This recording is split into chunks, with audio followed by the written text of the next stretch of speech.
7장 너무나 가깝고 먼 미도리. 이튿날인 목요일 오전엔 체육 수업이 있어 나는 길이 50m의 풀을 몇 차례 왕복했다. 운동을 한 덕분에 기분도 상쾌해지고 식욕도 났다. 나는 자료를 찾으려고 문학부의 도서실로 가다 미도리와 마주쳤다. 어디 가는 거야, 도서실. 그런 데 가지 말고 점심 먹으러 가자. 방금 먹었는데 한 번 더 먹으면 되잖아. 우리는 근처의 카페로 들어가 그녀는 카레를 먹고 나는 커피를 마셨다. 한동안 어디가 있었어? 내가 전화했는데. 무슨 볼일이 있었어? 그냥 전화해 본 것뿐이야. 흠이라니. 아무것도 아니야. 맞장구 친 거지. 저기 와타나베 오후에 수업 있어? 독일어와 종교학.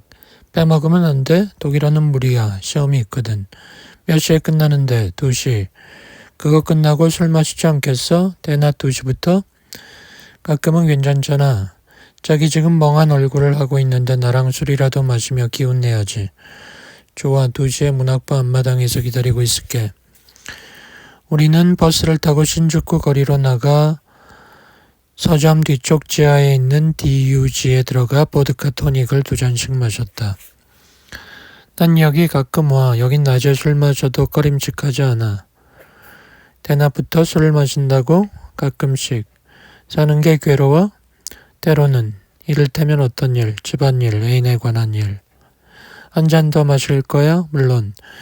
저기 지난 일요일에 내게 키스해줬잖아. 많이 생각해봤는데 좋았어. 다행이군.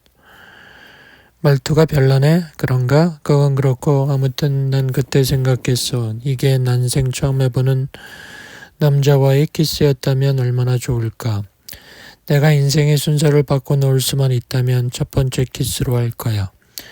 그리고 남은 인생을 이런 식으로 생각하면서 살 거야. 옥상에서 내가 태어나 처음 키스를 한 와타나베라는 남자는 지금 어떻게 살고 있을까? 56살이 된 지금은. 하고 말이지. 멋있지 않아? 멋있을 거야.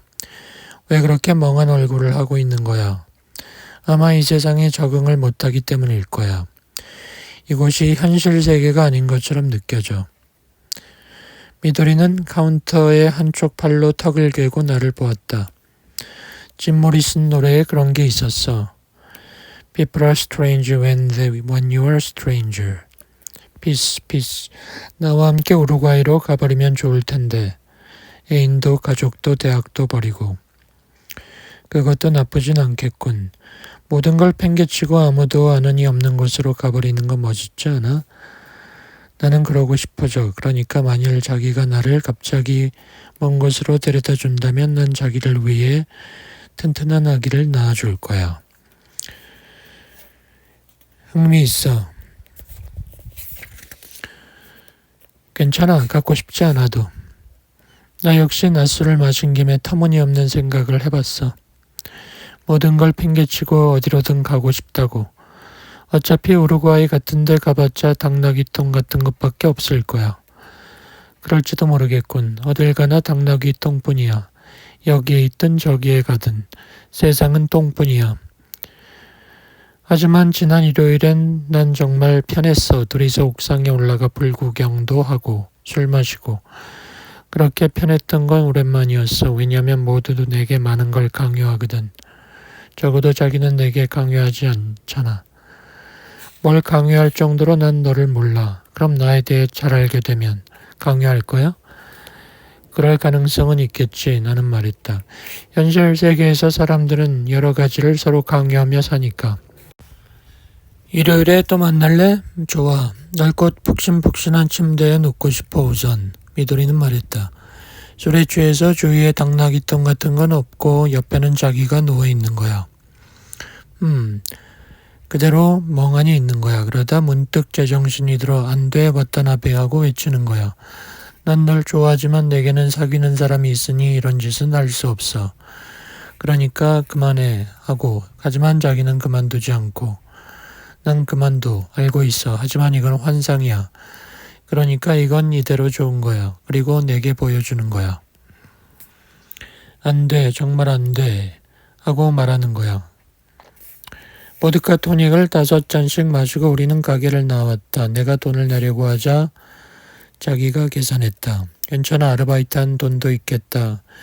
그리고 내가 자기를 불러냈잖아. 물론 자기가 굳건한 신념을 가진 파시스트라서 여자가 내는 술은 먹고 싶지 않다면 얘긴 다르지만, 있잖아, 내가 지금 하고 싶은 게 뭔지 알아? 헤어질 무렵 그녀는 물었다. 짐작도 가지 않는데 자기하고 둘이서 해적에게 잡혀서 발가벗겨지는 거야. 그리고는 마주 본 채로 밧줄에 꽁꽁 묶이는 거야. 왜 그런 짓을 하지? 변태 같은 해적이거든. 네가 오히려 더 변태 같은데. 그리고 1시간 후에는 바다에 집어 던져줄 테니까. 일요일 아침 9시 반에 미도리는 나를 만나러 왔다. 너무 일찍 왔나? 와타나베 이제 막 일어났나 봐. 지금 세수랑 면도를 하고 올 테니 15분 기다려줘. 기다리는 건 좋지만 아까부터 모두들 내 다리를 보고 있어. 당연하잖아. 남자 기숙사에 그렇게 짧은 스커트를 입고 오니까 쳐다보는 거야. 대학병원 안은 일요일이어서 그런지 문병원 사람들과 가벼운 증세의 환자들로 붐비고 있었다. 미도리 아버지는 2인용 병실의 입구 쪽 침대에 누워 있었다. 그 눈을 보자 이 사람은 곧 죽을 거라는 걸 알 수 있었다. 미도리는 창문 쪽 침대에 누워있는 살집 좋은 중년 남자에게 인사를 했다. 어때 아버지, 괜찮아요? 어때요 오늘은? 아버지가 안 좋아하고 말했다. 머리가 아파요? 그래. 할 수 없죠. 수술 받은 직후라서 그래요. 많이 아플 거예요. 조금만 더 참아요. 이 사람은 와타나베 제 친구예요. 처음 뵙겠습니다. 하고 나는 말했다. 거기에 앉아 미도리는 침대 옆에 놓여있는 둥근 비닐 의자를 가리켰다. 침대 머리맡에는 수납용으로 쓰는 작은 테이블 같은 게 있었고 그 위에 물병과 컵이 있었다. 오이네. 왜 오이 같은 게 여기 있는 걸까? 언니는 무슨 생각을 하고 있는 거지? 키위라고 한 걸 키우리로 잘못 들은 게 아닐까? 미도리는 손가락을 튕겨 소리냈다. 분명히 난 키위라고 했어. 아버지 오이 드시고 싶으세요? 안 먹는다. 미도리는 머리밭에 앉아 아버지에게 자질구레한 이야기를 했다. 정말 아무것도 잡숫고 싶지 않으세요? 아버지? 먹고 싶지 않아. 와타나베 그레이프 프루트라도 먹을래? 아니. 잠시 후 미도리는 나를 텔레비전이 놓여있는 휴게실로 데리고 가서 소파에 앉아 담배를 피웠다. 저기 목발을 짚고 있는 아저씨 아까부터 내 다리를 힐끔 쳐다보고 있어. 그럴 수밖에 없잖아. 그런 스커트를 입고 있으면 다 쳐다보지. 하지만 괜찮잖아. 어차피 모두들 지루할 테니까 가끔 젊은 아가씨의 다리 구경하는 것도 좋지. 흥분해서 회복이 빨라지지 않을까? 그 반대나 되지 않으면 다행이지. 아버지 이야기인데 나쁜 분은 아니야. 가끔 심한 소리를 해서 화가 나기도 하지만 적어도 심성은 고든 분이고 어머니를 사랑하셨어. 미도리는 내 손을 잡아 자기의 무릎 위로 가져갔다. 와타나베 이런 곳이라 미안하지만 좀 더 나와 함께 있어주지 않겠어? 5시까지는 괜찮으니까 같이 있을게. 일요일엔 주로 뭐해? 빨래, 그리고 다림질. 와타나베 내게 그 여자 이야기는 하고 싶지 않지? 사귀고 있는 사람 말이야. 별로 하고 싶지 않아. 복잡하고. 설명하지 않아도 돼. 하지만 내가 상상하고 있는 걸 조금 얘기해도 괜찮겠어? 나는 와타나베가 사귀고 있는 상대가 유부녀 같아. 32~33살쯤 되는 아름다운 부잣집 부인이지. 재밌는 상상을 하고 있군. 섹스에 굶주려 있기 때문에 할 수 있는 건 뭐든 다 해보는 거야. 그녀는 그런 궁리만 하는 거지. 병실에 돌아가자 미도리는 아버지에게 이런저런 이야기를 했고 아버지는 맞장구를 치거나 아니면 아무 말도 하지 않고 있었다. 11시쯤에 옆에 누워있는 남자의 부인이 찾아와 남편의 잠옷을 갈아입히고 과일을 벗겨주었다. 미도리와 둘이서 이런저런 이야기를 나누었다. 간호사가 들어와 링거 주사용 병을 새 것으로 갈아 끼우고 미도리와 부인과 이야기를 나누고 돌아갔다.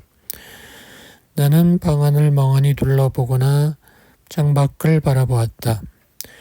미도리는 아버지에게 말을 걸면서 땀을 닦아주었다. 11시 반에 의사의 회진이 있기 때문에 나와 미도리는 복도로 나가 기다렸다. 수술한 지도 얼마 안 됐고 진통제 처방해 두었으니까 아마 상당히 지쳐 있을 거야 하고 의사가 말했다. 수술 결과는 앞으로 2, 3일 지나봐야 알 수 있을 테고.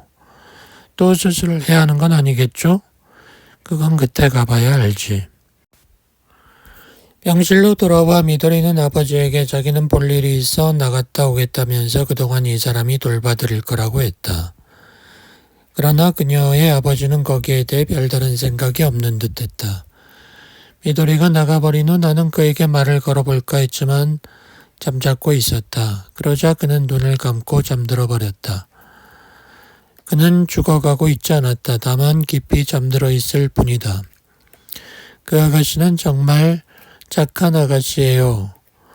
내가 미도리의 애인인 줄 알았든지 옆 병상의 부인이 이야기를 해주었다. 아버지를 잘 돌봐주고 있죠. 그 아가씨를 아끼고 잘해줘야 돼요. 잘할게요. 우리 집에는 21살 난 딸과 17살짜리 아들이 있지만 병원엔 오지도 않아요. 용돈을 타낼 만큼 타내면서 나 몰라라 하죠. 1시 반이 되자 부인은 물건을 사러 나갔다 오겠다며 병실을 나갔다. 따뜻한 햇살이 방 안에 비춰들고 있어 나는 졸아버릴 것 같았다. 나는 나옥고를 생각했다. 왜 그녀는 내 앞에서 벌거벗은 채로 있었을까? 그때 나옥고는 몽유 상태에 빠져 있었을까? 아니면 환상이었을까? 시간이 지나고 그 작은 세계로부터 멀어지면 멀어질수록 나는 그날 밤의 사건이 정말인지 환상인지 알 수 없게 되었다. 그렇다고 환상이라고 하기엔 너무도 또렷한 기억이 났다. 미도리의 아버지가 갑자기 깨어나 기침을 했기 때문에 생각은 중단되었다. 뭘 드시겠어요? 그는 4mm쯤 고개를 끄덕였다. 더 드시겠어요? 이제 됐어. 뭘 좀 드시겠어요? 배고프죠? 아버지는 또 약간 고개를 끄덕였다. 맛있게 드셨어요? 맛없어. 그렇게 맛있어 보이진 않는군요. 나는 웃으면서 말했다. 이 남자는 내가 누구인지 알고 있을까? 그는 어쩐지 미도리와 있을 때보다 나와 있는 걸 편하게 생각하는 것처럼 보였다. 날씨가 좋아요 무척이나 하고 나는 둥근 의자에 걸터 앉아 말했다. 이런 날에는 방 안에 편안히 있는 게 제일 좋죠. 잠시 후 옆 병상에 아주머니가 돌아왔다. 그리고 괜찮았어요? 하고 물었다. 별일 없었다고 대답했다. 미도리는 3시가 지나 돌아왔다. 공원에서 멍하니 앉아 있었어. 자기가 일러준 대로 혼자서 아무 말도 안 하고 머릿속을 비운 채로. 어땠어? 고마워. 한결 개운해진 것 같다.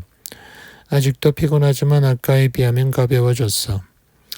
내가 지쳐 있었나 봐. 미도리 아버지는 잠들어 있었고 우리는 자동 판매기에서 커피를 뽑아 휴게실에서 마셨다. 자기 대단해. 미도리가 말했다. 아무것도 안 드셔서 다들 애먹고 있었는데 오이까지 드시게 했다니. 잘은 모르지만 내가 오이를 맛있게 먹었기 때문일 거야. 아니면 자기에게 사람의 마음을 편하게 하는 능력이 있는 건지도 몰라. 설마 오히려 그 반대로 이야기하는 사람들이 많은 편이야. 우리 아버지 어떻게 생각해? 좋아. 어쩐지 좋은 분인 것 같다. 점잖으셨어? 하지만 일주일 전엔 대단했어. 머리가 이상해져 소동이 있었어. 나에게 소리를 질렀지. 어머니도 그랬어. 어머니가 날 보고 뭘 했는지 알아? 넌 내 딸이 아니야. 너 같은 건 꼴도 보기 싫어라고 했어. 그런 게 이 병의 특징이야. 뭔가 뇌를 압박해서 사람을 짜증스럽게 만들고 짓거리게 하지. 나도 알고 있지만 그래도 그런 얘기를 들으면 속상해. 아무래도 이렇게 열심히 돌봐드리고 있는데 그런 말까지 들어야 하나 싶어서. 그 기분 알만해. 나는 미도리의 아버지가 영문을 알 수 없는 이야기를 했던 것을 이야기했다. 차표, 오해노역, 무슨 이야기할까? 그리고 부탁해 미도리라고 했어. 나를 부탁한다고? 아니면 너에게 우에노역에 가서 전철표를 사가지고 오라고 한 게 아니었을까? 우에노역이라. 그러면 생각나는 건 내가 2번 가출했던 일이야. 초등학교 3학년 때와 5학년 때. 2번 다 우에노에서 전철을 타고 후쿠시마까지 갔었어. 무작정 집을 나간 거야. 무슨 일인가로 화가 나서 한 일이야. 후쿠시마엔 고모네 집이 있었는데 난 고모를 좋아했기 때문에 거기로 갔던 거야. 그러면 아버지가 후쿠시마까지 찾아와서 날 데리고 돌아갔지. 아버지와 전철을 타고 도시락 사 먹으며 우에노까지 돌아왔지. 그럴 때 우리 아버지는 나한테 많은 얘기를 해줬어. 간도 대지진 때의 이야기라든가. 그리고 내가 태어났을 무렵의 이야기. 지금 생각해보니 아버지와 내가 단둘이 얘기를 나눈 건 그때뿐이었어. 자기 이런 이야기 믿을 수 있어? 우리 아버지는 간도 대지진 때 도쿄 한복판에 있었으면서도 지진이 일어났다는 걸 모르고 있었대. 그 다음 주 일요일에 나는 병원에 가지 않았다. 미도리의 부친이 금요일날 세상을 떠났기 때문이다. 그날 아침 6시 반에 미도리가 전화로 알려왔다. 전화가 왔다고 알리는 버저가 울려 내려가 전화를 받았다. 아버지가 조금 전 돌아가셨어.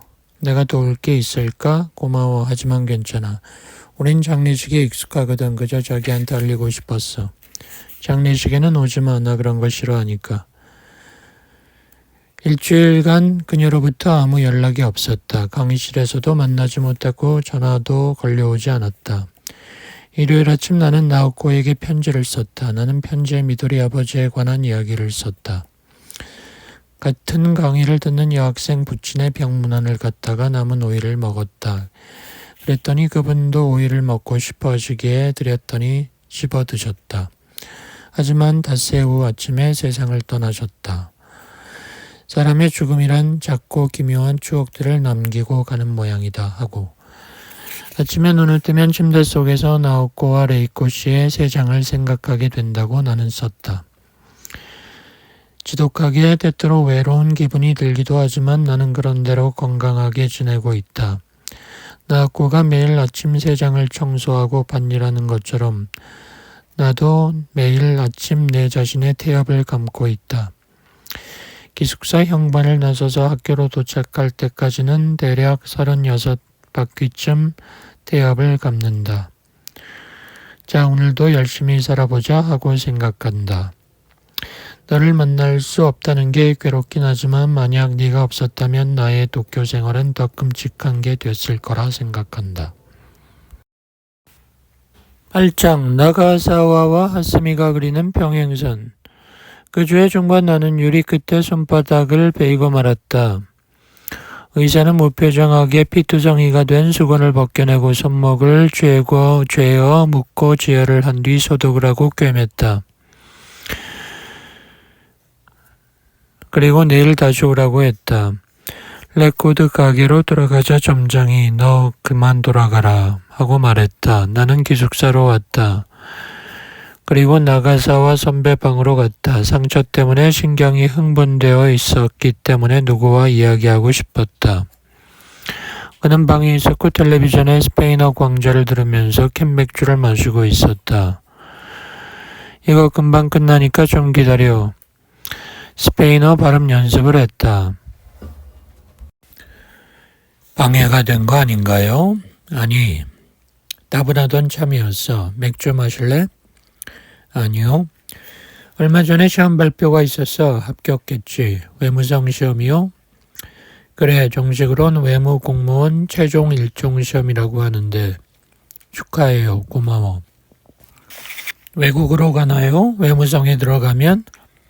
아니, 처음 1년 동안은 국내 연수야. 그리고 나서 당분간 외국에서 지내게 돼. 이 냉장고 만일 좋다면 너한테 줄게. 갖고 싶지? 이게 있으면 맥주를 시원하게 마실 수 있으니. 준다면 좋지만 선배도 필요할 거 아니에요. 어차피 아파트 생활을 할 테니. 바보 같은 소리 마. 여기 나가면 더 큰 냉장고를 사서 호화롭게 살 거야. 뭐든지 다 줄게. 텔레비전이든 보온병이든. 뭐든 좋지만 스페인어 시작했어요? 외국어는 한 가지라도 더 할 수 있는 게 도움이 되니까. 프랑스어도 독학이었지만 완벽해. 식사하러 갈까? 또 여자 사냥은 아니겠죠? 그냥 순수한 식사야. 하스미와 셋이 좋은 레스토랑 가서 저녁 먹자. 취직 축하 파티지. 되도록 비싼 가게로 가자고. 돈 내는 건 아버지니까.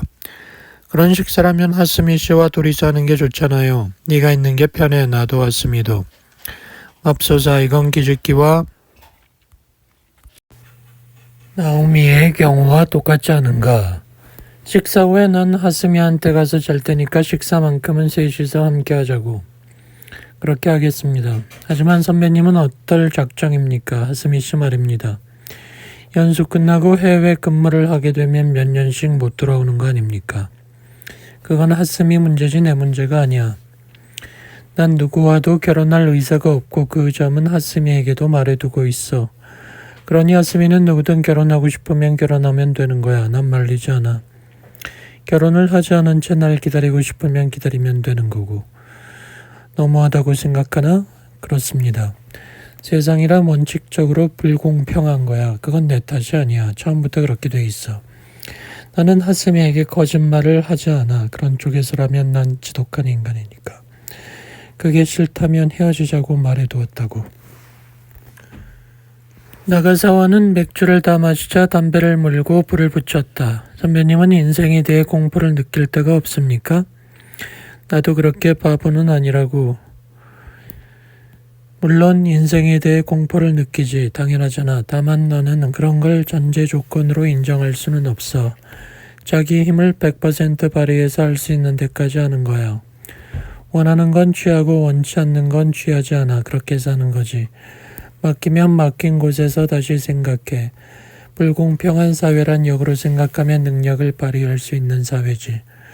아전 인수 같은데요. 그렇지만 난 하늘을 올려보고 과일이 떨어지기나 기다리고 있는 건 아니야.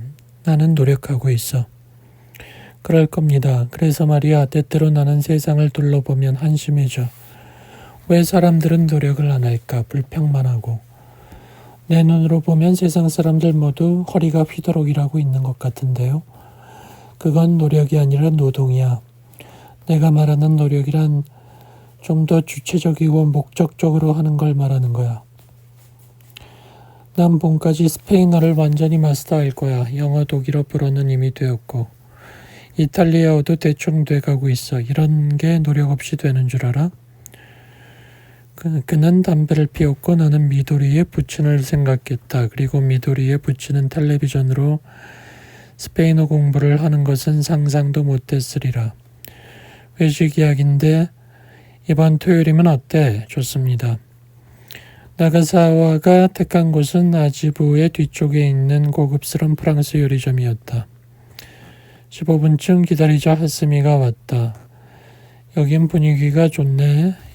우리 아버지는 도쿄에 오면 꼭 여기서 식사를 하지. 난 이런 비싼 요리는 좋아하지 않지만 하고 나가사와가 말했다. 가끔씩이라면 이런 것도 좋잖아요. 그렇죠, 와타나베? 그렇습니다. 돈을 자기가 내는 것만 아니라면. 우리 아버지는 언제나 댁에 여자와 같이 오지. 나가사와가 말했다. 도쿄에 여자가 있으니까. 나는 못 들은 척 했다. 요리는 제법 시간이 오래 걸렸다. 와인 한 병이 비자 나가사와는 다시 한 병을 주문했다. 하스미가 다시 나에게 소개하고 싶다는 여자 얘기를 시작했다. 이것은 하스미와 나 사이의 영원한 화제였다. 그녀는 내게 예쁜 애를 소개하고 싶어 했다. 정말 좋은 애예요. 미인이고 다음에 데리고 나올 테니 만나봐요. 아닙니다. 하스미 씨네 대학 여자들과 사귀기엔 나는 너무 가난합니다. 그 앤 수수하고 좋은 애예요. 한번 만나보면 되잖아, 와타나베. 나가사와가 거들었다. 꼭 그걸 하라는 건 아니니까. 그런 일 하면 큰일 나요. 틀림없는 수처녀인데, 하스미가 말했다.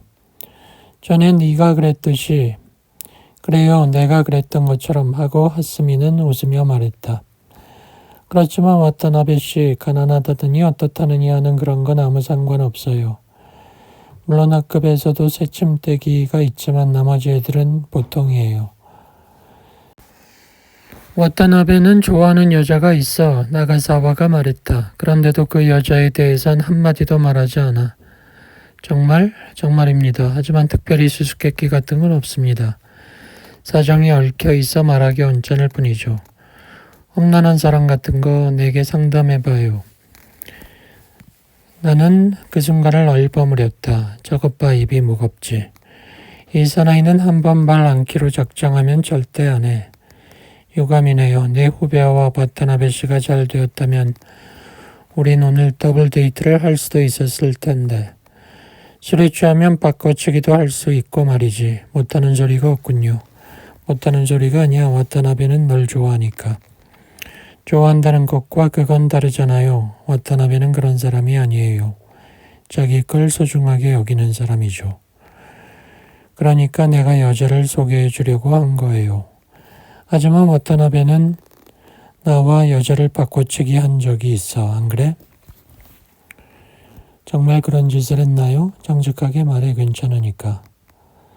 그 이야기를 듣고 싶네요. 술에 취해 있었습니다. 괜찮아요. 나무라는 게 아니니까.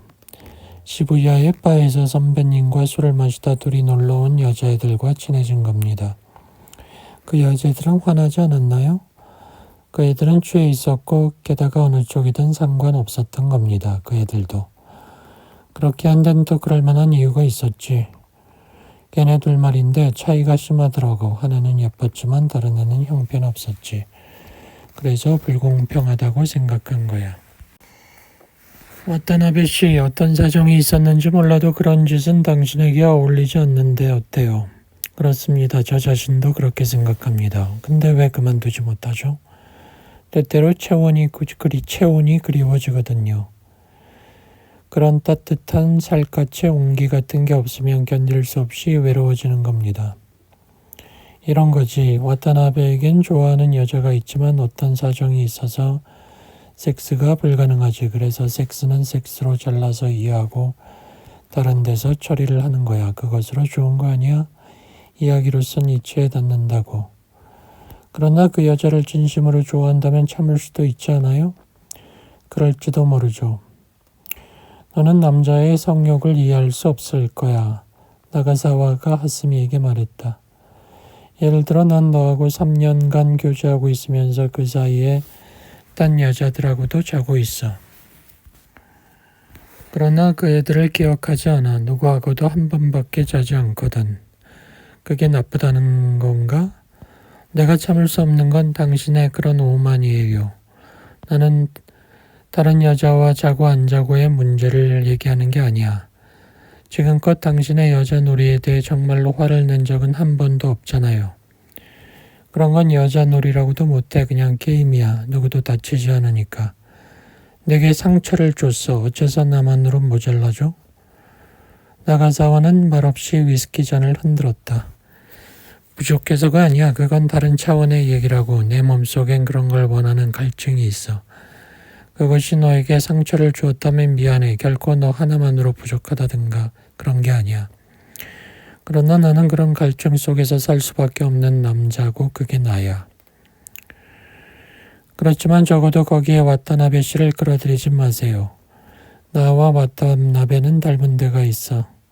와타나베도 나처럼 자기밖에 흥미를 느끼지 못하는 인간이야.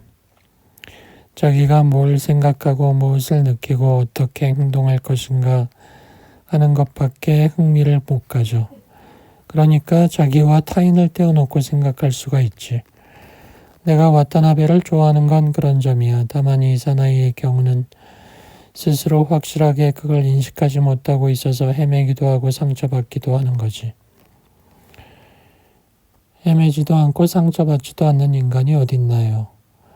아니면 당신은 헤매거나 상처받은 적이 없다는 건가요? 나도 헤매고 상처 입어. 그러나 그것은 경감시킬 수 있지. 쥐도 전기 쇼크를 주면 상처를 덜 받는 길을 찾게 된다고. 하지만 쥐는 연애를 하지 않아요. 쥐는 연애를 하지 않는다. 멋져. 백그라운드 뮤직이 아쉽군. 오케스트라에 하프 2대가 낀. 농담하지 말아요. 지금은 식사 중이야. 게다가 와타나베가 있어. 진지하게 할 이야기는 다른 기회로 미루자고. 제가 자리를 비울까요? 그대로 있어. 큰맘 먹고 왔는데 여유롭게 디저트도 먹고 가자고. 전 아무래도 상관없습니다. 우리는 식사를 계속했다. 식탁이 치워지고 레몬 샤베트와 에스프레소가 나왔다. 와타나베와 내가 닮은 점은 자기 일을 타인이 이해해주길 바라지 않는다는 거야. 그게 다른 녀석들과 다른 점이야. 다른 녀석들은 모두 자기 일을 주위의 인간이 알아주기를 바라며 안달하지. 그러나 나는 그렇지 않고 와타나베도 그렇지 않아. 그래요? 설마. 나는 그만큼 강한 인간이 아닙니다. 아무에게도 이해를 받지 못한다 해도 괜찮다고 생각하지 않습니다. 서로 이해하고 싶다고 생각하는 상대도 있습니다. 다만 그 밖의 사람들에겐 어느 정도 이해받지 못하더라도 할 수 없지 않느냐 생각할 뿐입니다. 그러니 선배님 말대로 남에게 이해를 받지 못해도 괜찮다고 생각하는 건 아닙니다. 내가 하는 말도 같은 말이야. 늦은 아침 식사와 이른 점심 정도의 차이밖에 없다고. 나가사와 당신은 내게도 별로 이해받고 싶지 않다고 생각하고 있는 건가요? 사람이 누군가를 이해하는 것은 그렇게 될 만한 시기에 이르렀기 때문이지 그 누군가가 상대방에게 이해해 주기를 바랐기 때문이 아니야. 그럼 내가 어떤 사람에게 올바른 이해를 받기 바라는 건 잘못된 일인가요? 이를테면 당신에게? 아니, 잘못된 일은 아니야. 성실한 인간은 그걸 사랑이라 부르지. 만일 네가 나를 이해하고 싶다고 생각하면 말이야. 하지만 내 시스템은 다른 인간이 살아가는 시스템과 다른 거야.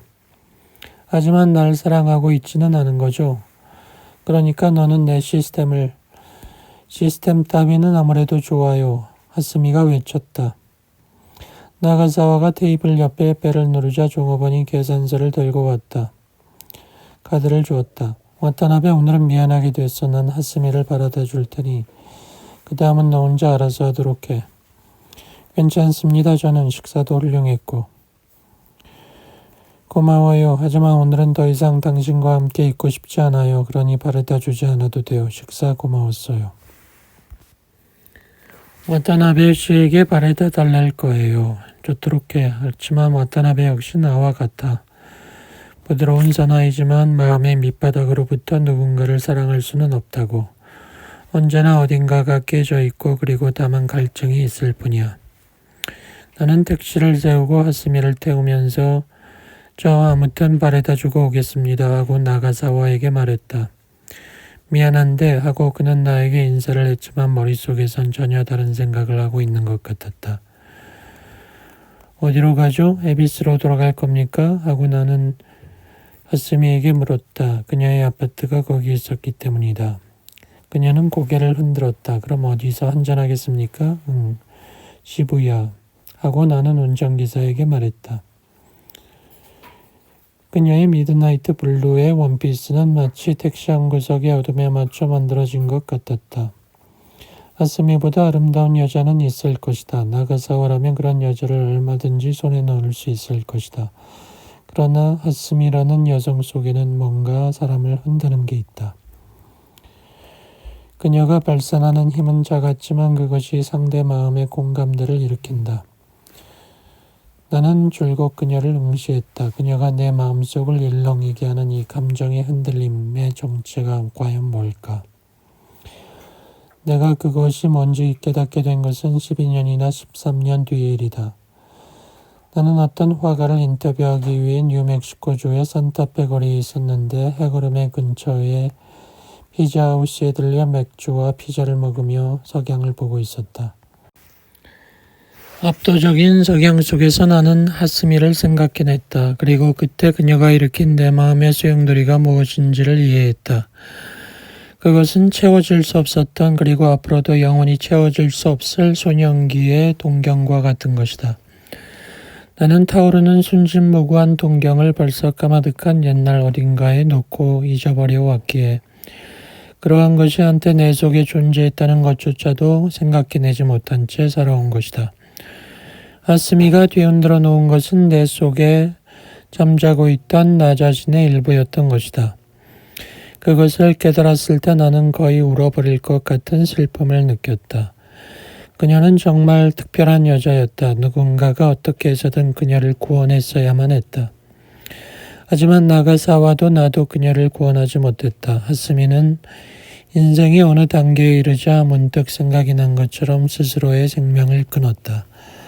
그녀는 나가사와가 독일로 가버린 2년 후에 다른 남자와 결혼하고 또 2년 후에 손목을 그었다. 그녀의 죽음을 나에게 전해준 사람은 물론 나가사와였다. 그는 서독에 수도본에서 편지를 보내왔다. 하스미의 죽음으로 인해 뭔가가 꺼져버렸고 그것은 못 견디게 슬프고 고통스러운 일이다. 나 같은 사람에게도. 나는 그 편지를 갈기갈기 찢어버리고 두 번 다시 그에게는 편지를 쓰지 않았다.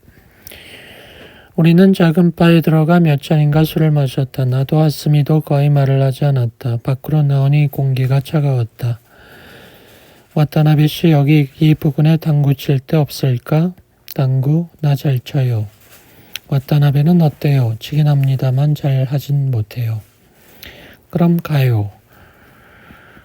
잘 치는군요. 보기와는 다르죠? 어디서 배웠습니까? 우리 할아버지가 노시기를 좋아하는 분이라 당구대를 집에 두고 있었어요. 그녀와 단둘이 있어 보기는 처음이었지만 그것은 나에게 멋진 경험이었다. 그녀와 있으면 내 인생이 한 단계 끌어올려진 것 같은 기분이 들었다. 세 번째 게임이 끝날 무렵 내 손의 상처가 아파오기 시작했기 때문에 우리는 당구를 끝내기로 했다. 미안합니다. 당구를 치자고 하는 게 아닌데. 괜찮습니다. 대단한 상처는 아니니까. 당구장 주인 같은 부인이 아가씨 소질이 있네요 라고 말했다. 고마워요. 아파요? 대단진 않아요. 상처가 벌어졌을지 몰라요. 괜찮을 겁니다. 내 아파트로 가요. 내가 상처를 봐줄게요. 붕대도 갈아야 하니까. 아니면 나와 같이 있는 게 싫어요? 조금이라도 빨리 자기 방으로 돌아가고 싶은가요? 천만에요. 그럼 우리 집으로 가요. 하스미의 아파트는 시부야에서 에비스 쪽으로 15분쯤 걸어간 데 있었다. 그녀는 구급함을 들고 나와 테이블 위에서 내 붕대를 풀더니 상처가 터지지 않았음을 확인하자 소독한 후 새 붕대를 감았다. 어쩌면 그렇게 여러 가지 일에 익숙합니까? 옛날에 자원봉사로 이런 일을 한 적 있어요. 만일 걸프렌드가 필요하면 내게 말만 해요. 당장 소개해 줄 테니. 그렇게 하죠. 와타나베는 날 중매장이로 생각하죠? 조금은. 와타나베 씨는 어떻게 생각해요? 나와 나가사와의 일을. 뭘 말입니까? 난 어쩌면 좋죠? 내가 뭐라고 한들 무슨 소용이 있겠습니까? 괜찮아요. 뭐든 생각하고 있는 대로 말해봐요. 내가 당신이라면 난 그 남자와 헤어집니다. 그리고 좀 더 성실한 사고를 지닌 상대를 찾아 행복하게 살겠습니다. 아무리 호의적으로 보아도 그 사람과 교제해서 행복해질 리가 없습니다. 그 사람은 자기가 행복해지겠다거나 남을 행복하게 만들겠다는 생각으로 사는 사람이 아니니까요. 함께 있으면 머리가 이상해집니다. 내가 보기엔 하스미 씨가 그 사람과 3년 동안 교제하고 있다는 게 기적입니다. 나도 내 나름대로 그 사람을 좋아합니다. 나 같은 건 따라갈 수 없는 강인함을 지니고 있죠. 하지만 그 사람의 사고 방식이나 살아가는 방법은 정상이 아닙니다. 게다가 그 사람 외무성에 들어가 1년 동안 국내 연수가 끝나면 상당한 기간 해외에 나가지 않습니까? 하스미 씨는 어떻게 할 겁니까? 기다리겠습니까? 알고 있어요. 그럼 내가 더 해야 할 말은 없습니다. 아까 하스미 씨와 당구를 치다 생각이 났는데 난 형제가 없어 외아들로 자랐지만 외롭다거나 한 생각은 없었습니다. 혼자도 상관없었죠. 그런데 아까 당구를 치면서 문득 내게도 하스미 씨 같은 누나가 있었으면 하는 생각이 들었습니다. 적어도 요 1년 동안 내가 남에게 들은 말 중에 가장 기쁜 말이군요. 그러니까 나로서도 하스미 씨가 행복해지길 바랍니다. 나는 약간 얼굴이 달아오는 것을 느끼며 말했다. 하지만 이상합니다. 하스미 씨 같으면 누구하고도 행복해질 것 같은데 하필이면 나가사와 같은 사람에게 매이십니까? 아마도 그런 일이란 게 어쩔 도리가 없는 일인가 봐요. 스스로는 어떻게 할 수 없는 거죠. 나가사와의 말을 빌자면 그건 네 책임이다. 나는 모르는 일이다가 되겠지만요. 하지만 사람은 변하지 않나요? 하고 하스미가 말했다. 사회에 나가 세파에 시달리고 좌절하고 어른이 되고 그런 것 말입니까? 그래요. 그리고 오래 나와 떨어져 있음으로 해서 나에 대한 감정이 달라지지 않을까요? 그것은 보통 사람들 얘기입니다. 보통 사람들 같으면 그럴 수 있죠. 하지만 그 사람은 다릅니다. 그 사람은 의지가 강하고 게다가 매일매일 그걸 강화해 가고 있습니다. 남에게 등을 보이느니 차라리 괄대충이라도 삼키는 사람입니다. 그런 사람에게 하스미 씨는 도대체 뭘 기대하십니까? 그러나 와타나베 씨, 지금의 나로선 기다릴 수밖에 없어요. 그렇게도 나가사와가 좋습니까? 좋아요. 허허. 그만큼 확신을 가지고 누군가를 사랑한다는 건 멋진 일입니다. 난 어리석고 고지식한 여자일 뿐이에요. 맥주 더 마실래요? 일어나야죠. 고마웠습니다. 기숙사로 돌아온 것은 11시 반이었다. 나는 나가사와의 방으로 가서 노크했다. 토요일 밤엔 친척집에 먹는다는 명목으로 나가사와는 매주마다 외박 허가를 받고 있었다. 나는 방으로 돌아와 넥타이를 풀고 이를 닦았다. 내일이 또 일요일이구나 하고 생각했다. 나흘에 한 번 정도의 간격으로 일요일이 돌아오는 것처럼 느껴졌다. 앞으로 2번 더 일요일이 지나면 나는 20살이 된다. 일요일 아침 나는 책상에 앉아 나오코에게 편지를 썼다. 이튿날에 월요일 강의도 미도리는 모습을 보이지 않았다. 어떻게 된 일일까? 마지막으로 전화통화를 하고 나서 이 열흘이 지났다. 그주 목요일 나는 식당에 나가사와 선배와 만났다. 그는 식판을 들고 내 옆자리에 앉더니 미안하다고 말했다. 괜찮아요. 저는 잘 먹었는걸요. 묘하다면 묘한 취직 축하였지만요. 그러게 하스미하고는 화해했어.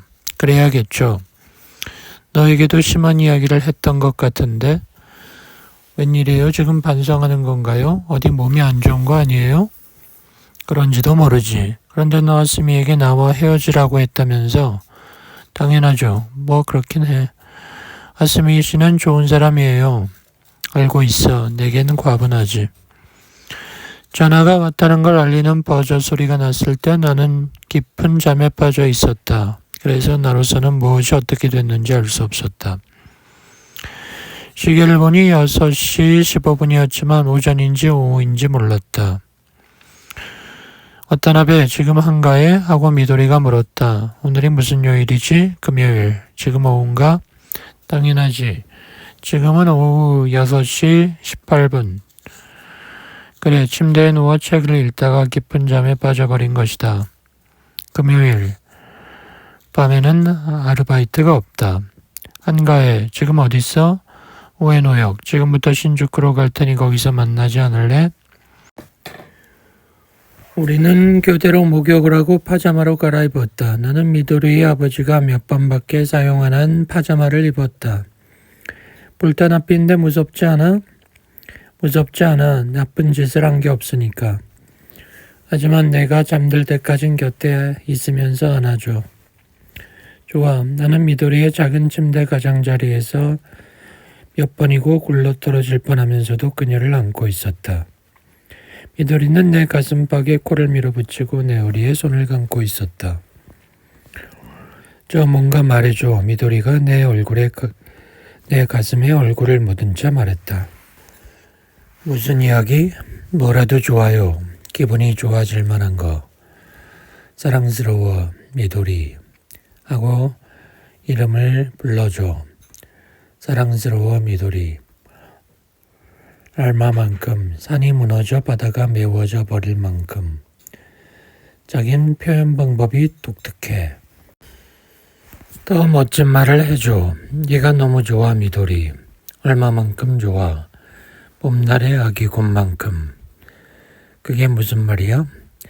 봄철에 들판을 혼자 거닐고 있으면 저쪽에서 털이 부드럽고 눈이 똘망똘망한 아기 곰이 다가오는 거야. 그리고 안녕하세요 아가씨, 나와 함께 뒹굴기 하시죠 하고 말하는 거야. 그래서 너와 새끼 곰은 클로버가 무성한 언덕을 같이 안고 구르는 거야. 멋지지?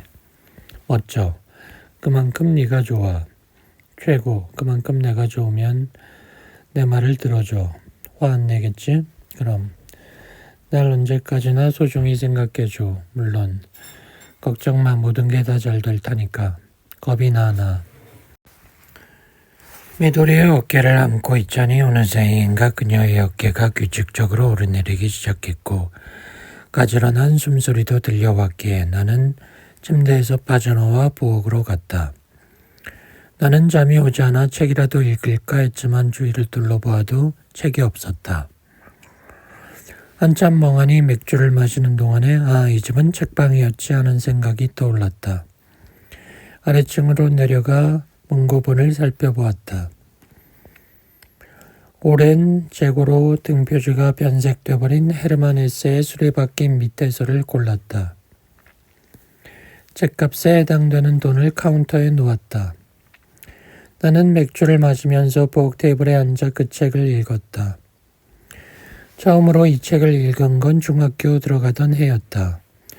그리고 8년 후 나는 여자의 집 부엌에서 한밤중에 그것도 여자친구의 죽은 아버지가 생전에 입었던 사이즈가 작은 파자마를 입은 채 같은 제목의 책을 읽고 있는 것이다. 기묘하다.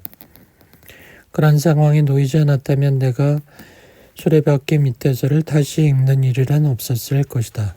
갈등의 벼랑 끝에서 1969년이라는 해는 나에게 진창길을 떠올리게 한다. 한 발짝 떼어놓을 때마다 신발이 벗겨질 것 같은 끈적끈적한 진창이다. 시간마저 나의 걸음걸이에 맞춰 느리게 뒤뚱거리며 흐르고 있었다. 주위 사람들은 앞서갔지만 나와 나의 시간만은 허우적거리고 있었다. 내 주변의 세계는 크게 바뀌어가고 있었다. 존 콜트레인을 비롯한 많은 사람이 죽었다. 사람들은 변혁을 부르짖었고 그 번역은 가까운 저 모퉁이까지 다가와 있는 것처럼 보였다. 그러나 모든 일들은 아무 실체가 없는 무의미한 배경 그림이었다. 나는 고개 숙이고 하루하루 보내고 있을 뿐이었다.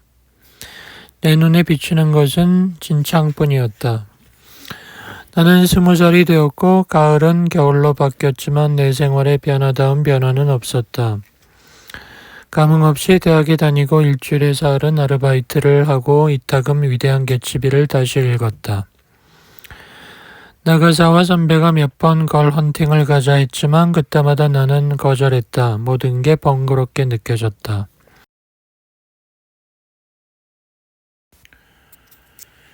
방학이 되자 나는 배낭에 짐을 싣고 설상화를 신고 교토로 떠났다. 기묘한 의사가 하던 말대로 눈 덮인 산의 풍경은 아름다웠다. 지난번에 나오코와 레이코 씨가 함께 쓰는 방에서 이틀을 묵었고 지난번과 비슷한 사흘을 보냈다. 해가 저물면 레이코 씨는 기타를 쳤고 셋이서 이야기를 나누었다. 낮에는 소풍 대신 크로스컨트리 스키를 즐겼다. 가을에 왔을 때보다 나오코는 말수가 적어져 있었다. 셋이 있으면 그녀는 말이 없었고 소파에 앉아 미소만 짓고 있었다. 레이코 씨가 나오코의 목까지 이야기했다. 그다지 마음 쓰지 마. 지금은 그런 때야. 말하기보다 이야기를 듣는 게 더 즐거워. 레이코 씨가 볼일 핑계로 어딘가 가버리면 나와 나오코는 침대 위에서 포옹했다.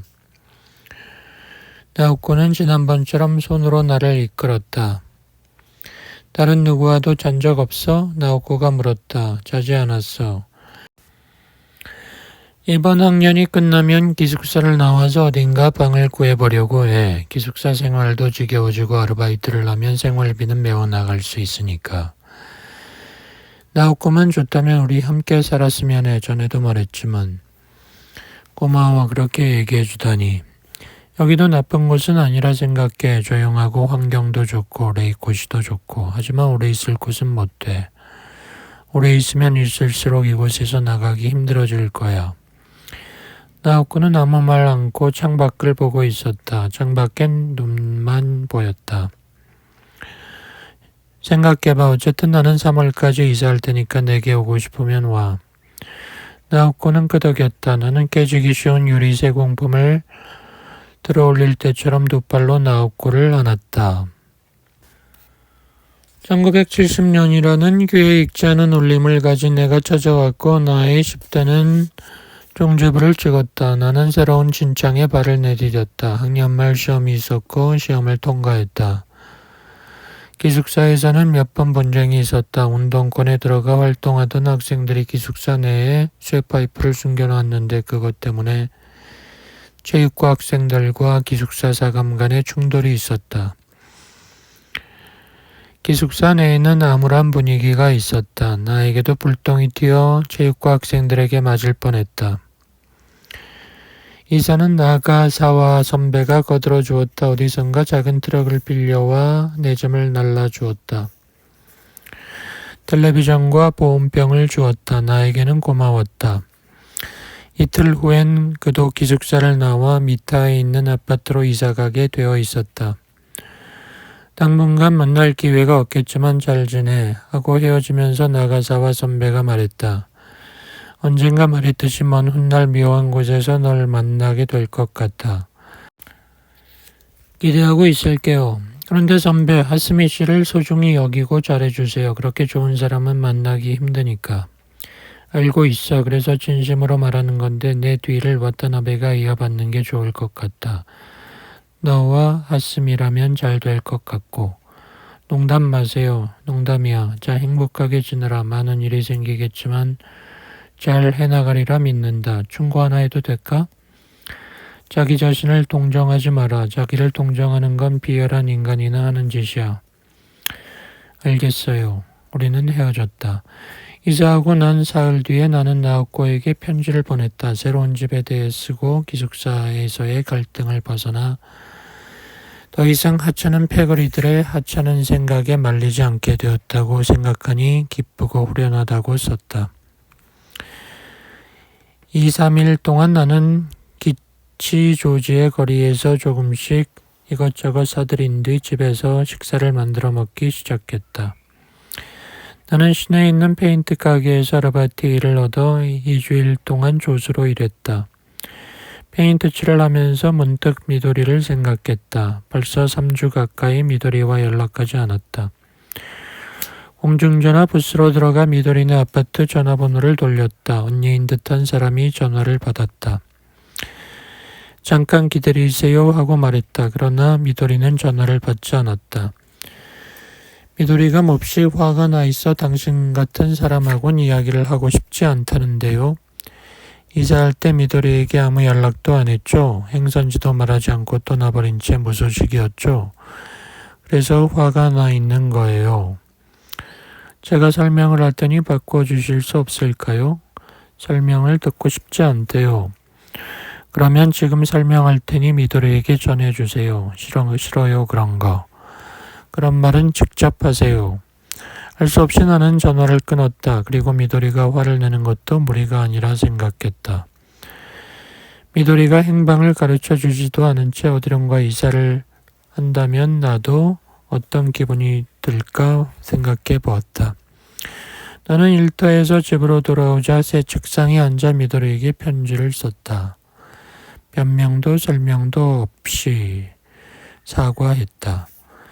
그러나 답장은 오지 않았다. 기묘한 봄의 시작이었다. 나는 봄방학 동안 편지의 답장을 기다리고 있었다.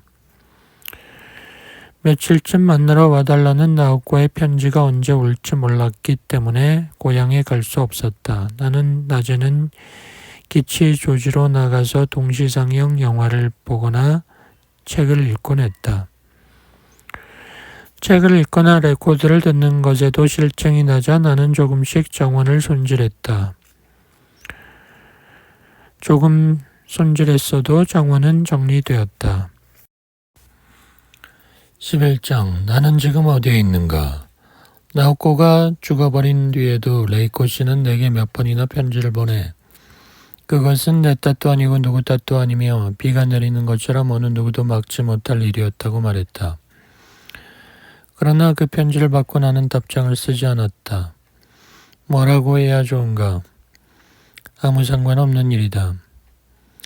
8월 말 나우코의 쓸쓸한 장례식이 끝나자 나는 도쿄로 돌아가서 주인에게 당분간 집을 비우게 되었으니 부탁한다는 인사를 하고 아르바이트하던 가게로 가서는 쉬어야겠다고 했다. 미도리에게는 지금은 아무 말도 할 수 없지만 기다려달라고 편지를 보냈다. 사흘 동안 매일 영화관을 돌며 영화를 보았다. 배낭에 짐을 꾸리고 은행 예금을 남김없이 쳐준 후 신주쿠역에 가서 급행열차를 탔다. 어디를 어떤 식으로 다녔는지 기억나지 않는다. 풍경이나 냄새나 소리는 기억하지만 지명 같은 것은 생각나지 않는다. 한 고장에서 다음 고장으로 이동했으며 공터나 역, 공원이나 냇가, 잠잘 만한 곳이 있으면 어디든 침낭을 펴고 잤다. 파출소 구석에서 잔 적도 있고 묘지 옆에서 잔 적도 있다. 사람들이 지나다니는데 방해가 되지 않고 잠잘 수 있는 곳이면 어디든 상관하지 않았다.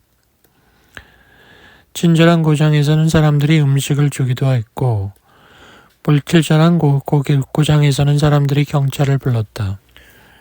때때로 값싼 여관에 묵으며 목욕도 했다. 거울을 보니 형편없었다.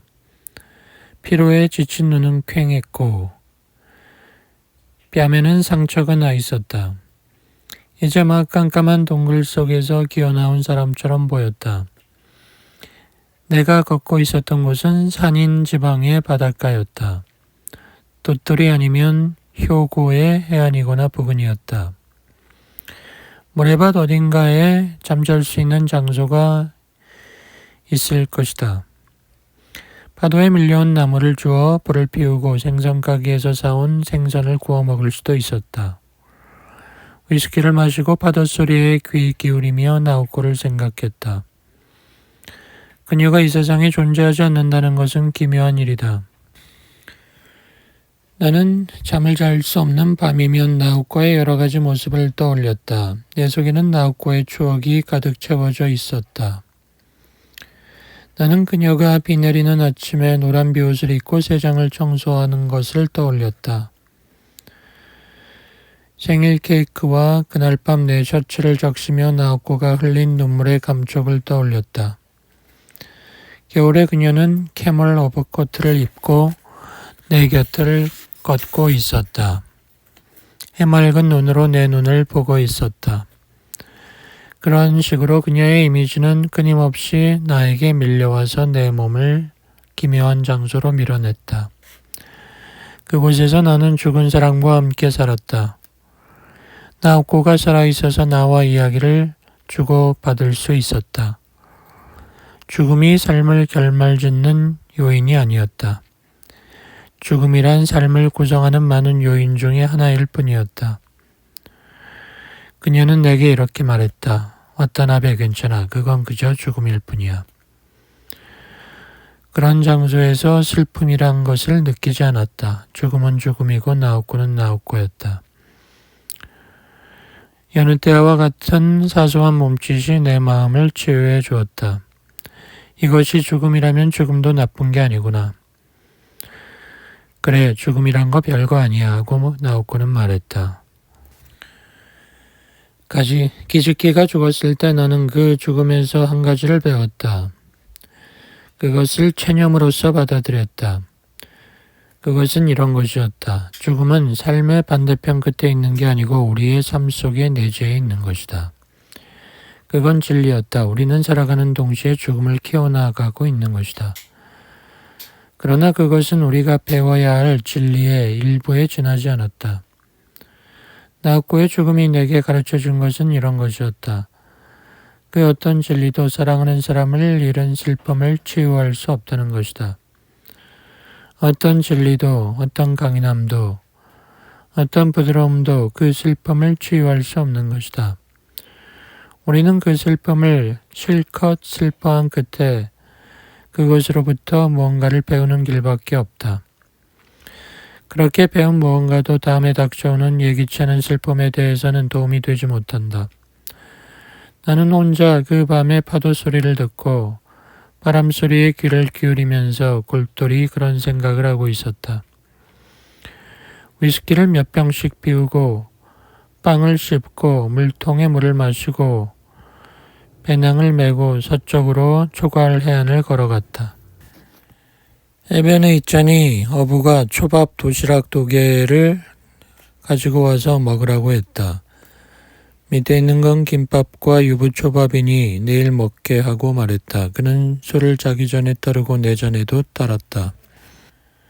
한 달 동안의 여행은 나의 심경을 회복시켜주지 못했다. 나오코의 죽음이 나에게 안겨준 충격을 덜어주지도 못했다. 나는 다시 도쿄로 돌아왔다. 미도리에게 전화도 걸 수 없었다. 무슨 말을 할 수 있는가? 모든 게 끝났어. 우리 둘이서 행복하게 지내자. 그렇게 말하면 좋은 것인가? 나는 자신이 더러움으로 차있는 인간처럼 느껴졌다. 도쿄에 돌아와도 혼자서 방 안에 틀어박혔다. 내 기억의 대부분은 죽은 자에게 이어졌다. 내가 나오코를 위해 마련해 두었던 몇 갠가의 방에는 셔터가 내려져 있었다. 레이코 씨와 도쿄에서 만나기로 했다. 도쿄역에서 나는 레이코 씨를 찾을 수 있었다. 그녀는 남성용 트위드 재킷에 흰 바지를 입고 있었다. 와타나베 언제부터 그렇게 지독한 꼴을 하고 있었나? 한동안 여행을 해서 그래요. 먹는 게 신통치 않았거든요. 신칸센은 어땠어요? 형편없던데 창문도 열리지 않고. 저 안에서 뭔가 팔지 않았나요? 맛없고 비싸기만 한 샌드위치를 팔았지.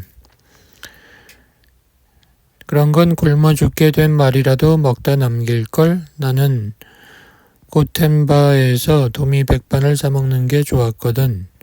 그런 말하면 늙은이 취급받아요. 괜찮아, 난 늙은인데.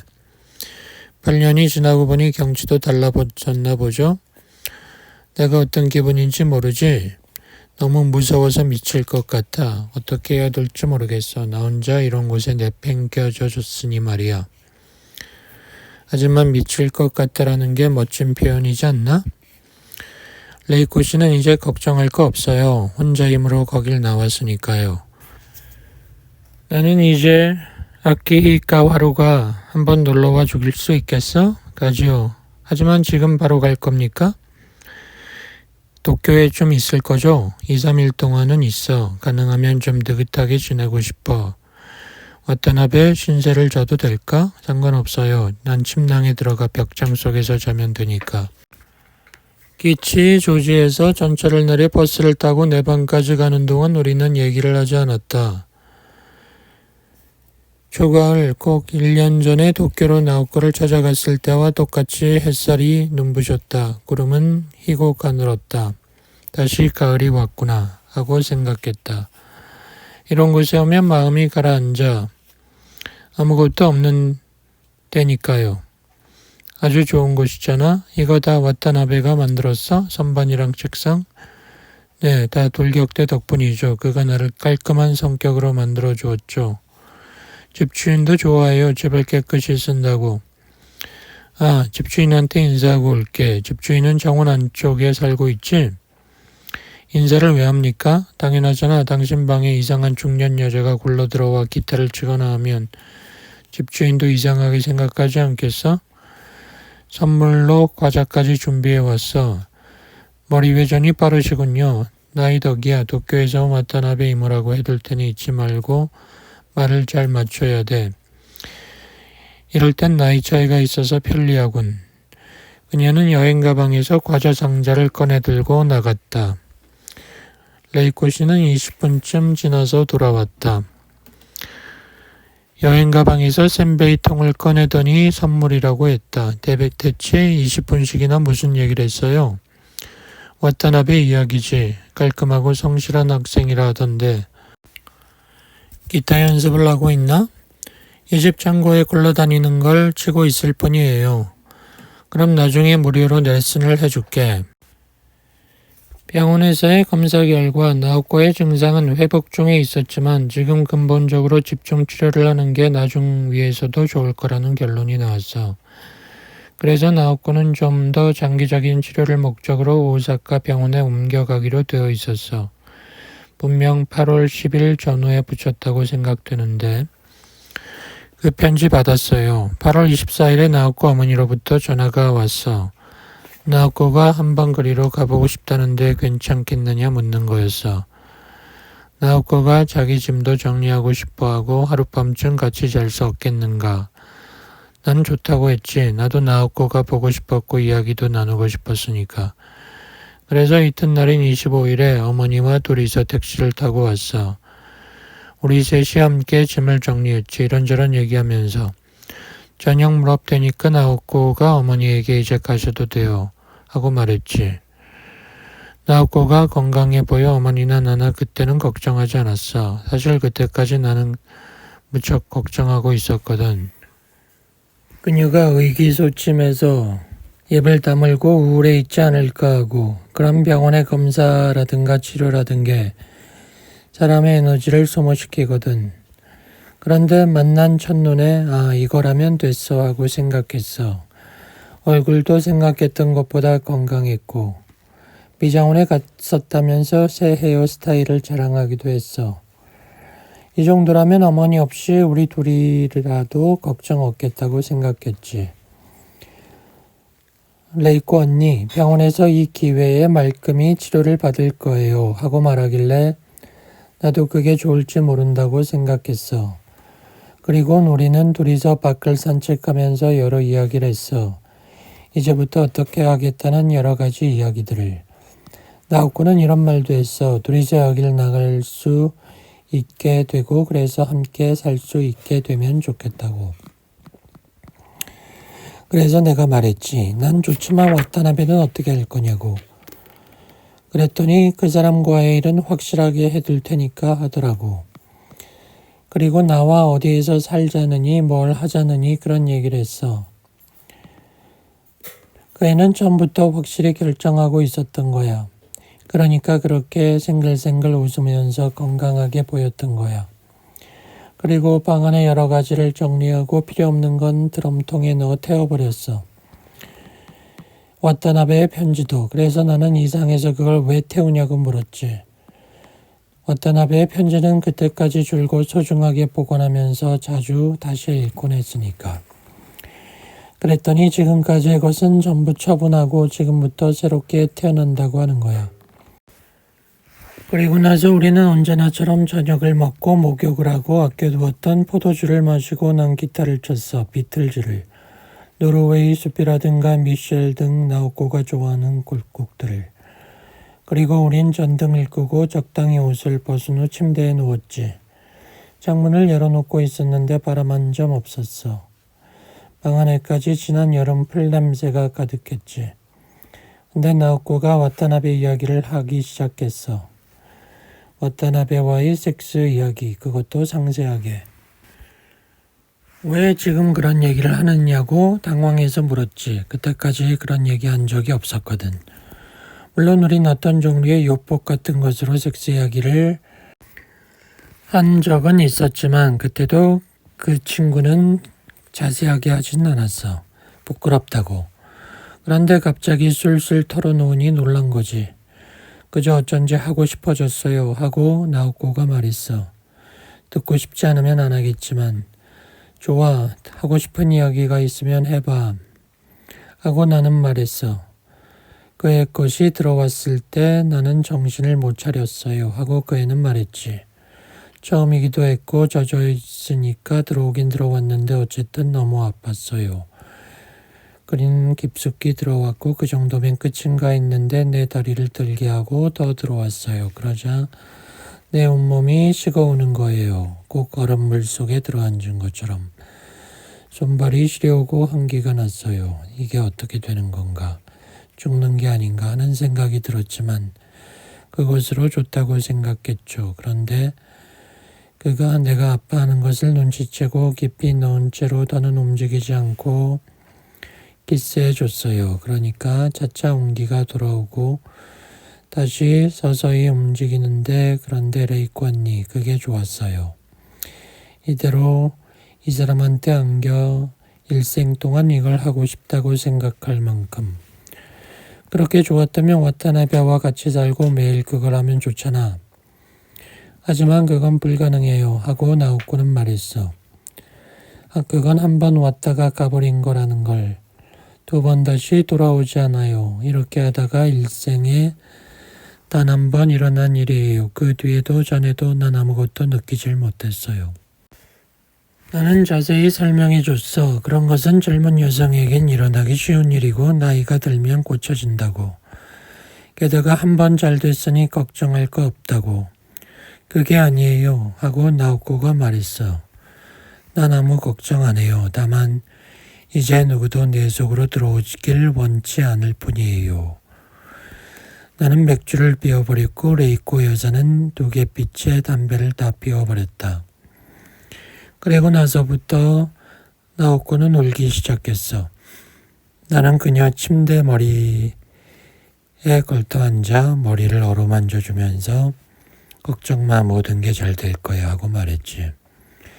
너처럼 예쁜 여자는 남자한테 안겨서 행복해져야 돼. 무더운 밤인데다가 나오코는 눈물과 땀으로 범벅이 되어 있어. 나는 목욕 타월로 그의 얼굴과 몸을 닦아주었지. 안아주면 좋겠다고 나오코가 그랬어. 이렇게 더운데 안기는 어떻게 안느냐 그랬지만 이게 마지막이라고 하게 안아줬지.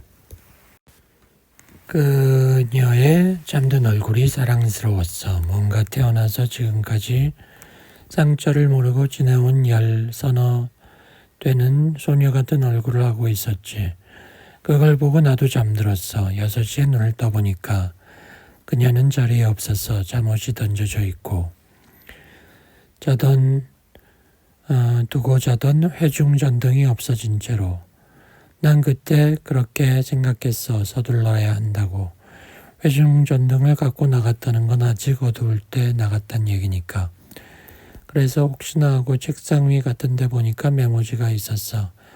옷은 다 레이코 여자에게 드리도록 해주세요 하는. 그래서 난 급히 모두에게로 뛰어가서 나오코를 찾아봐 달라고 했어. 전원이 숙소 안에서부터 주변의 숲속까지 찾았어. 그 애를 찾기까지 5시간이 걸렸어. 그 애는 오래전부터 튼튼한 줄까지 준비해 왔었던 거야. 자들겠습니까? 고마워. 이미 해질녘이 가까워 햇살이 상당히 여려져 있고 나무 그늘이 길게 다가와 있었다. 얼마 있다가 구급차가 와서 나오코를 데려갔고 나는 경찰서에 가서 여러 가지 조사를 받았어. 대단한 신문은 없었어. 유서 비슷한 걸 남겨놓은 게 있으니 자살이라는 건 확실했고 게다가 정신병 환자였으니 그래서 그저 형식적으로 물었을 뿐이야. 경찰이 돌아가자 나는 곧 전보를 쳤지. 와타나베 군에게. 쓸쓸한 장례식이었습니다. 너무나 조용하고 사람도 적었고 그 집 사람들은 나오코가 죽은 걸 내가 어떻게 알았는지에만 신경을 쓰고 있고 아무도 주위 사람들에게 자살이라는 걸 알리고 싶지 않아서 그랬던가 봅니다. 사실 장례식엔 가지 말았어야 했던 것 같아요.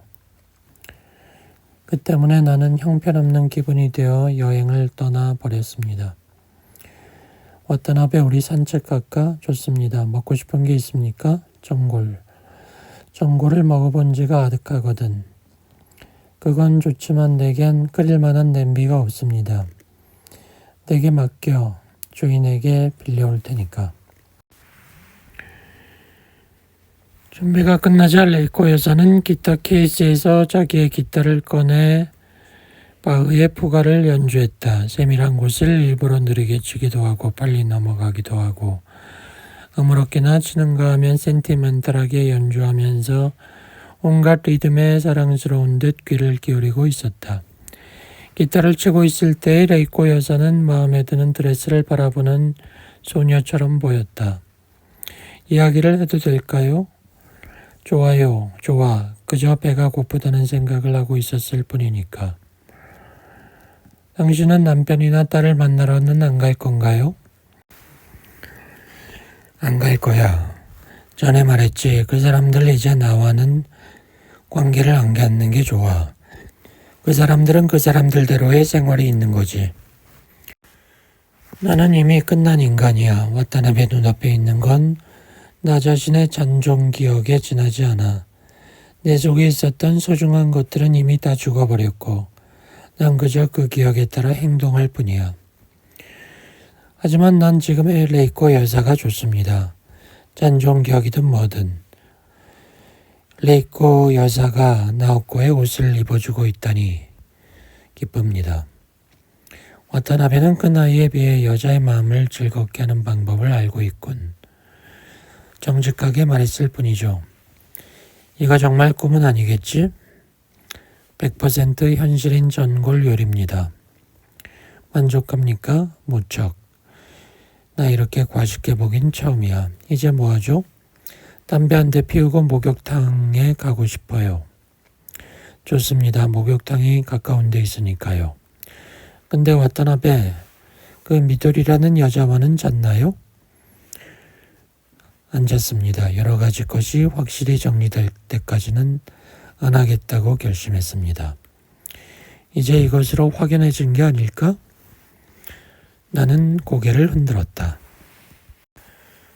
나오코가 죽어버렸으니 모든 게 제자리로 왔다는 말입니까? 아니지. 와타나베군은 나오코가 죽기 전부터 이미 마음이 정해져 있었던 게 아닌가? 그 미도리와는 헤어질 수 없다고. 나오코가 살아있든 죽었든 관계가 없이 와타나베는 미도리를 선택했고 나오코는 죽음을 선택한 거야. 와타나베도 이제 어른이니까 자기 선택에 대해서는 책임감을 가져야지. 그렇지 않으면 다 엉망이 돼. 하지만 도저히 잊을 수가 없습니다. 난 나오코에게 언제까지나 나오코를 기다리겠다고 그랬습니다. 하지만 기다리지 못했죠. 결국 최후의 그녀를 내동댕이 쳤습니다. 누구 탓이라든가 아니라든가 그런 문제가 아니죠. 나 자신의 문제입니다. 아마 내가 도중에 내팽개치지만 않았더라도 결과는 같았을 거라고 생각합니다만 하지만 그것과는 관계없이 나는 자신을 용서할 수가 없습니다. 레이코에서는 그게 자연스러운 마음의 움직임이라면 어쩔 수 없는 일이라 말했지만 나와 나오코의 관계는 단순한 게 아니었습니다.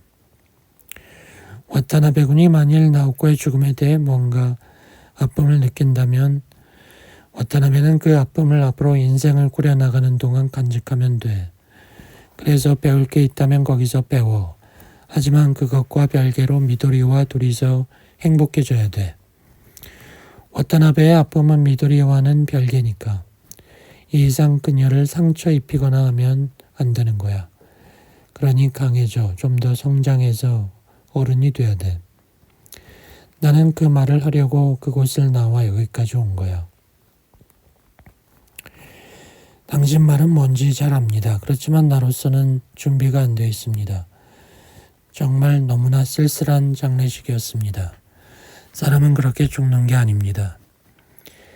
레이코 여사는 손을 뻗어 내 머리를 만졌다. 우리들 모두 언젠가는 그렇게 죽는 거야. 나도 와타나베도. 우리는 냇가의 길을 따라 5분 정도 걸어 목욕탕에 갔고 조금은 상쾌한 기분이 되어 돌아왔다. 포도주를 마셨다. 와타나베, 컵 하나 더 주지 않겠어? 뭐 할 건데요? 지금부터 둘이서 나오코의 장례식을 치르는 거야. 쓸쓸하지 않는 장례식을. 그리고 성냥 있으면 갖다 줘. 그럼 내가 한 곡 연주할 때마다 성냥개비를 나란히 놓아줄래? 나 지금부터 기타 칠 테니까. 그녀는 우선 헨리 맨시니의 디어 헌터를 연주했다. 이 레코드 와타나베가 나오코에게 선물했었지? 그래요. 재작년 크리스마스에 나오코가 이 곡을 좋아했죠. 나도 좋아해. 그녀는 디어 헌터의 멜로디를 몇 소절 다시 켜고는 포도주를 들었다. 취하기 전에 몇 곡이나 연주할 수 있을까? 이런 장례식이라면 쓸쓸하지 않고 좋지. 레이코 여자는 이어서 비틀즈의 노르웨이의 숲을 연주하고 Yesterday, Michelle, Something, Here Comes the Sun, For on the Hill을 연주했다. 7곡. 이 사람들은 확실히 인생의 슬픔이라든가 아름다움 같은 걸 알고 있는 것 같아. 존 레논과 폴 맥카트니, 조지 해리슨을 말하는 것이다. 그녀는 한숨을 돌리고 담배를 피벼 끄더니 다시 기타를 들어 페니 레인, 블랙버드, 줄리아, 64살이 되면 Nowhere Man and I Love Her를 치고 헤이주드를 쳤다. 이제 몇 곡이지? 14곡. 와타나베, 한 곡쯤 연주 못해? 서툽니다. 그래도 좋아. 나는 내 기타를 들고 나와 어정쩡하게 업본드 루프를 쳤다. 그리고 그녀는 기타형으로 편곡된 라벨의 죽은 황녀를 위한 파반느와 드뷔시의 월광을 연주했다. 이 두 곡은 나우코가 죽은 뒤에 마스터한 거야. 나우코의 음악적 취향은 마지막까지 센티멘탈리즘이란 지평을 나오지 못했어. 그리고 몇 곡 더 연주했다. Close to You, Walk on by, 비에 젖어도, 웨딩 벨 블루스 등을. 20곡. 내가 인간 자동 전축이 된 것 같네. 음대 때의 교수들이 이걸 보면 놀라 자빠질걸. 그녀는 잇따라 아는 곡을 연주했다. 보사노바의 곡을 10곡 치고, 로저스 하트나 거슈인 곡을 치고, 밥 딜런, 레이 찰스, 캐롤 킹, 비치보이스, 스티비 원더, 위를 보고 걷자, 블루벨벳, 그린필드 등. 그녀는 가끔 눈을 감기도 하고 고개를 흔들기도 했다. 우리는 위스키를 마셨다. 나는 정원에 놓였던 유리컵 속에 포도주를 석등에 끼얹고 나서 그 빈잔에 위스키를 채웠다. 이제 몇 곡이지? 48곡. 레이코 여사는 49곡째로 엘리노 릭비를 쳤고 50곡째로 노르웨이 숲을 다시 쳤다. 이 정도면 충분하지 않아? 충분합니다. 대단합니다. 스고이. 좋아요, 와타나베. 이젠 쓸쓸한 장례식 같은 건 잊어버려. 이 장례식만을 기억해요. 멋있었지. 끄덕였다. 덤으로.